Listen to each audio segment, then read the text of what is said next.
எங்கள் பேர் தீபமாலா, வயசு 37, வரும் 167 சென்டிமீட்டர், ராசி ரிஷபம், நட்சத்திரம் ரோகிணி, நாயக்க சமூகத்தை சேர்ந்தவங்க. தனியார் கம்பெனியில் வேலை பார்க்குறாங்க. சம்பளம் மாதம் 84,000 வாங்கிட்டு இருக்காங்க. சகோதர ஒருத்தவங்க இருக்காங்க, சகோதரி யாரும் கிடையாது. கள்ளக்குறிச்சி மாவட்டத்தை சேர்ந்தவங்க. இந்த பெண்ணுடன் பிடிச்சிருந்தாங்க விருப்பத்தை நீங்கள் கமெண்ட்டில் சொல்லிடுங்க.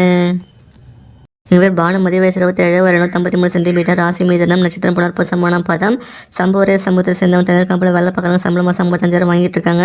சகோதர ஒருத்தவங்க இருக்காங்க, சகோதரி யாரும் கிடையாது. திருப்பூர் மாவட்டத்தை சேர்ந்தவங்க. இந்த பெண்ணுடன் பிடிச்சிருந்தாங்க விருப்பத்தை நீங்கள் கமெண்ட்டில் சொல்லிடுங்க.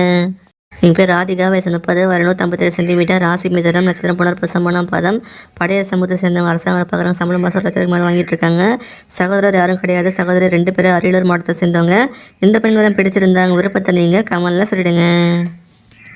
என் பேர் சர்மிளா, வயசு 27, வரும் 161 சென்டிமீட்டர், ராசி விருச்சிகம், நட்சத்திரம் கேட்டை, கச்சிராய சமூகத்தை சேர்ந்தவங்க. தனியார் கம்பெனியில் வேலை பார்க்குறாங்க. சம்பளம் மாதம் 12,000 வாங்கிட்டு இருக்காங்க. சகோதரர் 2 பேர், சகோதரி 2 பேர் ஈரோடு மாவட்டத்தை சேர்ந்தவங்க. இந்த பெண்ணுடன் பிடிச்சிருந்தா உங்கள் விருப்பத்தை நீங்கள் கமெண்ட்டில் சொல்லிடுங்க. என் பேர் கீர்த்திகா, வயசு 25, வரும் 166 சென்டிமீட்டர், ராசி துலாம், நட்சத்திரம் சித்திரை, 3ஆம் பாதம், மண்ணை கவுண்ட சமூகத்தை சேர்ந்தவங்க. தனியார் கம்பெனியில் வேலை பார்க்குறாங்க. சம்பளம் மாதம் 13,000 வாங்கிட்டு இருக்காங்க. சகோதரர் 2 பேர், சகோதரி யாரும் கிடையாது. கிருஷ்ணகிரி மாவட்டத்தை சேர்ந்தவங்க. இந்த பெண்ணுடன் பிடிச்சிருந்தா உங்கள் விருப்பத்தை நீங்கள் கமெண்ட்டில் சொல்லிடுங்க. எங்கள் பேர் தீப்தி, வயசு 29, வரும் 163 சென்டிமீட்டர், ராசி கடகம், நட்சத்திரம் பூசம், நாயக்க சமூகத்தை சேர்ந்தவங்க. அரசாங்க பார்க்குறாங்க. சம்பளம் மாதம் 1 லட்சம் மேலே வாங்கிட்டு இருக்காங்க. சகோதர ஒருத்தவங்க இருக்காங்க, சகோதரி ஒருத்தவங்க இருக்காங்க. சிவகங்கை மாவட்டத்தை சேர்ந்தவங்க. இந்த பெண்ணுடன் பிடிச்சிருந்தா உங்கள் விருப்பத்தை நீங்கள் கமெண்ட்டில் சொல்லிடுங்க.